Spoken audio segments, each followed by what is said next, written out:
My name is Penny, I'm second year and I'm studying politics and international relations. Cool, and why did you decide to be here tonight? I decided to be here because feminism is really important to me and I think women's safety could definitely be improved in Manchester and I'm hoping to see changes as a result of this march. What kind of changes are you hoping to see specifically? Well, one of the key aims is streetlights in student areas. I think that would be super helpful to improve safety generally for women. Crime rates are really high for students specifically, so I think this march is important to try and help that. Do you feel like the university has to help students feel more safe on campus? Well, I think students are a really unique group because we're here for such a short amount of time, especially if you're an undergrad. So the university definitely kind of has a parental responsibility in that way to help organise with local government and make these key changes that are going to help students for many years to come. And so if I can be a part of that for the short time I'm here, then I'd really want to help.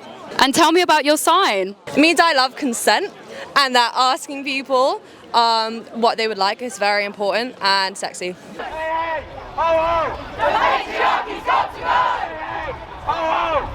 Everyone and anyone should be joining in the movement and joining in feminism generally. It makes the world a better place.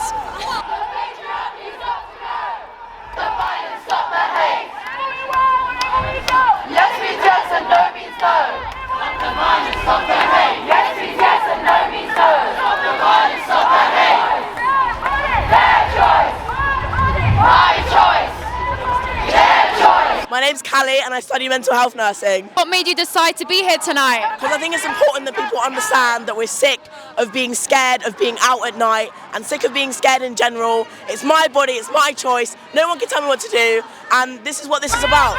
My choice! Their choice! My choice! Their choice! And what do you think about the aims here tonight? What kind of change do you expect to happen after this? I just want it to be, it feels so sad that like as women we can't go out without that sense of fear. And you see it more and more online with technology and like meta glasses, for example. It's like we just want to exist in our own bodies and we can't do that. It's like we're constantly like looking over our shoulders, and I feel like the aim of tonight is to really highlight that we're sick of it, that we're so tired of being scared, of feeling like oppressed and in danger all the time, and that we want it to end. Yes, we yes, and no, we no! Our streets! Our streets! Stop the violence, stop the hate! 2, 4, 6, 8! Stop the violence, stop the hate! I'm Aina, I'm the current Activities and Culture Officer at the SU. I'm Maha, I'm a third year Politics and International Relations student. Cool, and what made you decide to be here tonight?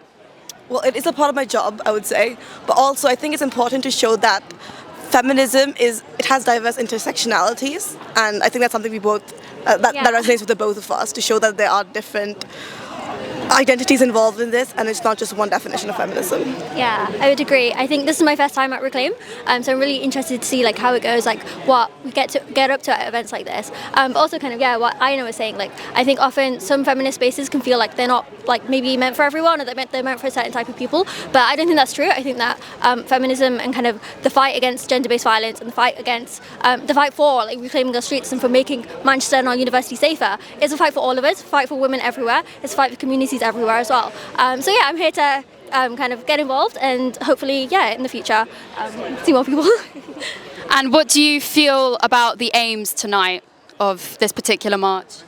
I agree with them. I would say that hopefully in the future we're not going to have any aims, because it would be a safe place for us and the streets will be safe, but I think it's never enough aims. There's always going to be something that they can do better. Yeah, I would agree. Okay, cool. And do you think more men should be coming along to these kinds of events and supporting women? More men, more non-binary people, more women, everyone in general. That's why I'm trying to say it's such a diverse space for you to be in, and I think we're trying to make it as welcoming as possible. Hopefully they come and it becomes more inclusive. Yeah, I would definitely agree. I think especially men have a responsibility to kind of, I guess, pattern up, right? Because gender-based violence is not a new problem. It's been here for not just decades and centuries, but generations after generations have faced these issues. And it's not a fight that women can fight on our own. Like, obviously, there are so many incredible women activists and everyone who's involved in events like these, but men also have a part to play. So yeah, definitely. And how could we encourage more people to attend these kinds of events, do you think? Ooh, I think this is an issue that affects everyone. I think there's that saying of not all men but every woman. So I do think this issue in itself already resonates with everybody, but it's just of making the space inclusive for everybody and making it seem like, oh, this is somewhere I can go. It isn't reserved for a select group of people or select community or select friend group. Yeah, I agree. I think definitely kind of making people feel like they can also, this is also a fight that they can get involved with, that it's not just something that, there's not an exclusive space. I think that will be massive for getting people involved. Cool, thank you for your time.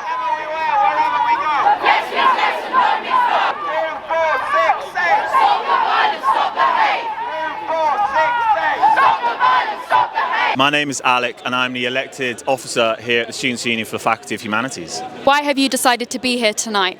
I've decided to be here at Reclaim the Night tonight because not only is it an important movement for me, but I think it's an important movement for the student movement in general. This is a tradition almost that has existed for now 50 years now, started in Leeds in 1974.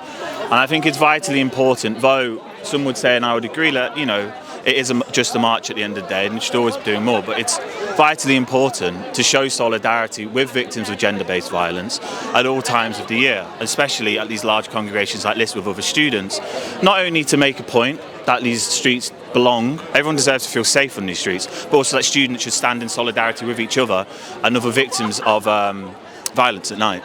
I want to see change. Students are coming here living in heavy population areas like Fallowfield, and they don't feel safe walking around at night. And it's not fair for students to come here and to feel unsafe where they live. Just because it's dark shouldn't mean that people should feel unsafe. And the fact it does is it's disgusting, really. And what responsibility do you think the university has to ensure that, you know, women and marginalised genders feel safe on campus? Listen, I mean, there's been a big debate. I don't know if anyone's seen recently, but there's been a big debate recently about the duty of care universities have for students, and the fact that there isn't a statutory duty of care in place in most UK universities, which is not right. Students come here, often 18 years old, unsure of the world. They might come from I came from a small village, you know, so moving to a city like Manchester, it's a very different environment. Universities have a duty of care to make sure that their students not only feel safe and protected, but are safe and protected. And I quite frankly don't think that it extends far enough. I think students are seen as pockets of money, and then they come here and the service and support provision for them is lacking and is nowhere near good enough. We have the right! Why, after years of this movement, do we still need to march? Why are our basic needs for safety, like street lighting, still subpar? Yes, the movement has evolved. Our needs have evolved. What started as a women's safety march is now a movement that fights for safety and liberation for all. We are part of a long lineage of campaigning to keep one another safe that started well before the first Reclaim the Night march almost 50 years ago, and it will continue long after we graduate and even after tonight. At first, I thought how rewarding it is that I get to be a part of a history of almost 50 years of organising a resistance. And then I thought, why have we had to march for just short of 50 years for the same overarching aim? When we say that we will not stand for the hate and violence towards our trans sisters, the world hears us. When we say that we will not let our black and brown sisters face disproportionate levels of violence, when we say that women deserve just as much a right of voice as men do, the world listens to us. Men must believe and affirm victims and call out harmful behaviour when and where it happens.